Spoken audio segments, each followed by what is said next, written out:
जय सिया राम। हम वेद की बात कर रहे हैं। वेद का मतलब है ज्ञान। ज्ञान हर व्यक्ति में है। अगर आपने ज्ञान को, अब गीता, मैं गीता में जा रहा हूँ कि गीता ही वही एक सारा सार है।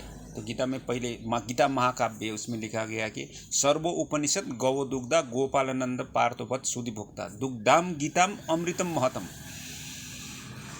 जो गीता रूपी अमृत है, ये हर चीज़ को ग्रहण करने से, सुनने से, पढ़ने से आपके मन पवित्र हो जाएगा। ये शरीर को साबुन पानी लगा के, शैम्पू लगा के इसको धो सकते हो, लेकिन मन को अगर न धो दिया जाए तो ये मन आपको तबाह कर लेगा। और मन कैसा तबाह कर लेगा? ये 5 चीज़ है। आपका जीवा है, नाक है, आँख है, कान है, ये त्वचा है। ये पांच जो ज्ञान इंद्र है, ये मांग करेगा, डिमांड करेगा, मुझे खाना है, मुझे सूंघना है, मुझे देखना है, मुझे सुनना है, मुझे छूना है, स्पर्श करना है। ये बार बार डिमांड करेगा। और इसका माँ जो है, इसका मूल रखवाला ये मन है। मन को बार बार डिमांड करेगा और मन छूट देता है इनको कि करो। इसको कोई ब्रेक नहीं लगाता है तो इंसान बिगड़ जाता है।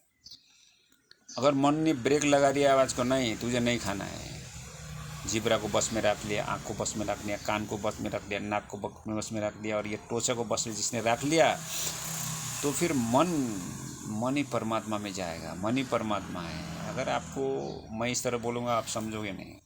पहला एक बार गीता को धारण किए, उसके बाद पता चलेगा। ऐसा नहीं कि आप हिंदू धर्म बनिए। ये धर्म, गीता में कोई हिंदू धर्म नहीं लिखा है।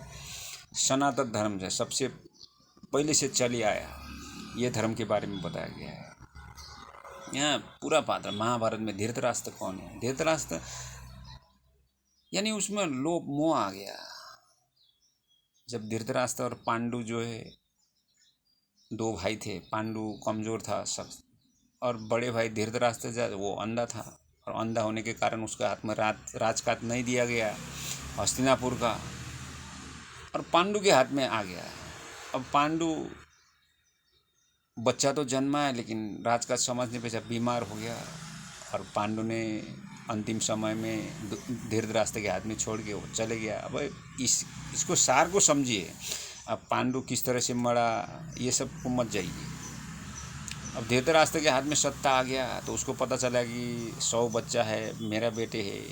अगर लोभ आ जाता है कि ये तो मेरे राज है, तो बार बार उसको लोभ के मोह के कारण, पुत्र मोह के कारण, तो ये बार बार दुर्योधन बिगड़ जाता है, और दुर्योधन ने गलत रास्ते पर चलता है। दुर्योधन को यहाँ तक कि एक बार तो भीम और दुर्योधन ये बड़ा शक्तिशाली रहते हैं, हमेशा लड़ झगड़ करते रहता है। एक दिन तो दुर्योधन ने भीम को खीर में विष मिला के पिला दिया और नदी में फेंक दिया। जब उसको बचा लिया गया किसी तरह से, तो पता चला कि ये तो दुर्योधन का किया धरा है।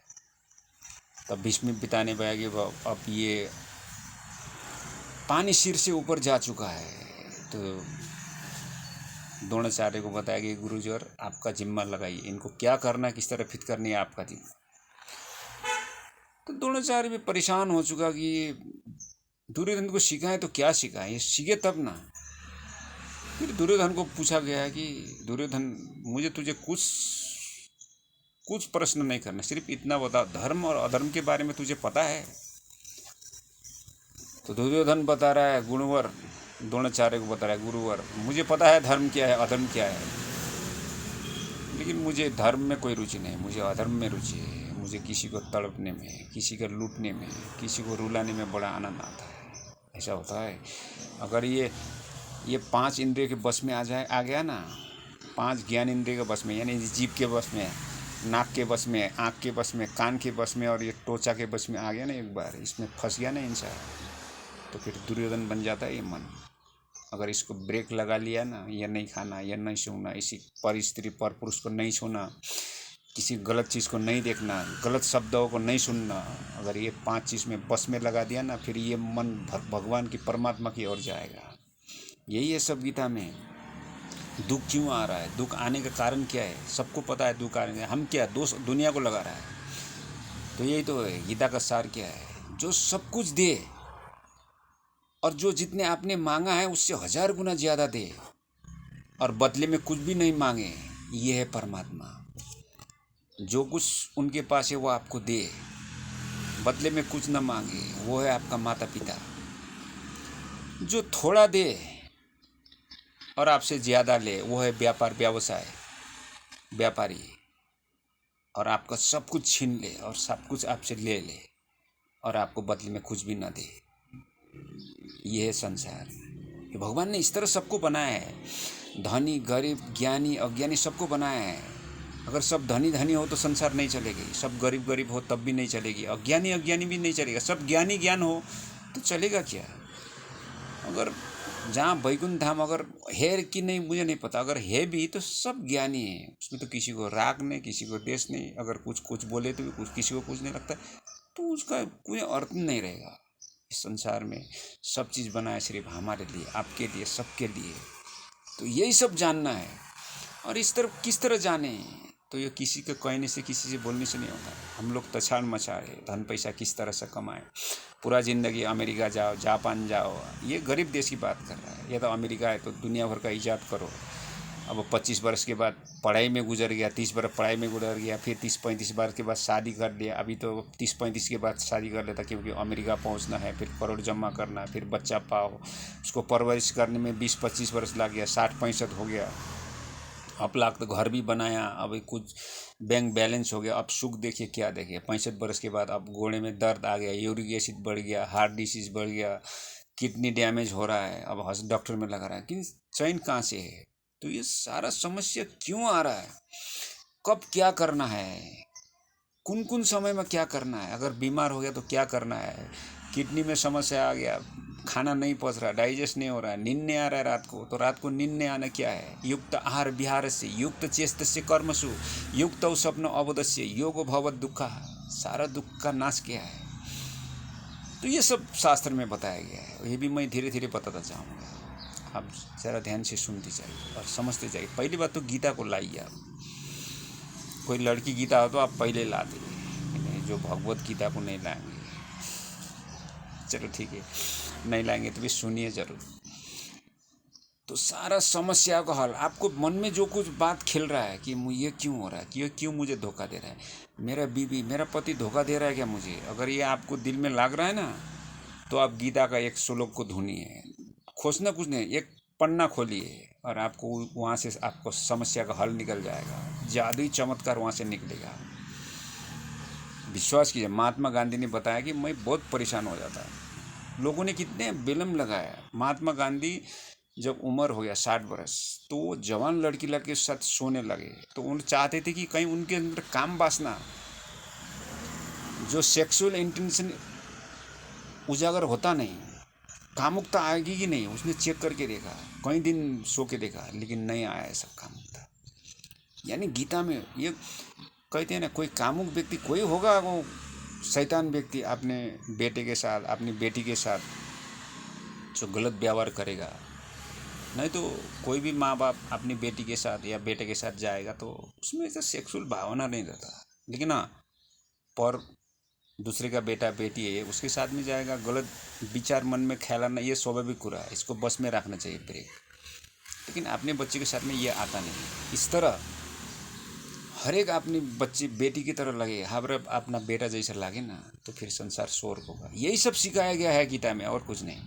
आप समझोगे गीता क्या है, गीता करके पागल हो गए, ऐसा कुछ भी नहीं होगा। यहाँ तक परिवार के साथ, ज़्यादा परिवार है तो किस तरह रहना है, थोड़ा कम परिवार है तो किस तरह रहना है, जिसका जीवन साथी ये संसार छोड़ के परलोक चले गया तो उनको कैसे किस तरह से रहना है, जिसका बीवी या जिसका पति ने बेवफाई कर लिया तो उसको किस तरह जीना है, भोजन पैसा धन पैसा कम है तो किस तरह जीना है, धन बहुत ज़्यादा है तो समस्या आ गया तो कैसा जीना है, बीमारी में क्या करना है, क्या खाना है क्या नहीं खाना है, सब कुछ दिखाया। और भगवान को कृपा कैसा होगा, प्रसादे सर्वदुख खाना हानि यस्य उपजायते प्रसन्न चेतसु हियासु बुद्धि पर्यवतिष्ठते।